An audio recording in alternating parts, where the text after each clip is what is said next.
सत्यं शिवं सुन्दरं सत्यं शिवं सुन्दरं सत्यं शिवं सुन्दरं सत्यं शिवं सुन्दरं बोले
जटा बीच गंगे की धारा जय शिव दास पुकारा जटा बीच गंगे की धारा जय शिव दास पुकारा जटा बीच गंगे की धारा जय शिव दास पुकारा जटा बीच गंगे की धारा जय शिव दास पुकारा जटा बीच गंगे की धारा जय शिव दास पुकारा जटा बीच गंगे की धारा जय शिव दास पुकारा माता की रसिक चंदना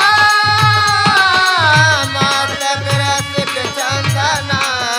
सत्यम शिवम सुंदरम ये भोले बाबा सत्यम शिवम सुंदरम भोले बाबा सत्यम शिवम सुंदरम ये भोले बाबा सत्यम शिवम सुंदरम जटा बीच गंगे की धारा जय शिव दास पुकारा जटा बीच गंगे की धारा जय शिव दास पुकारा जटा बीच गंगे की धारा जय शिव दास पुकारा जटा बीच गंगे की धारा जय शिव दास पुकारा जटा बीच गंगे की धारा जय शिव दास पुकारा जटा बीच गंगे की धारा जय शिव दास पुकारा जटा बीच गंगे की धारा जय शिव दास पुकारा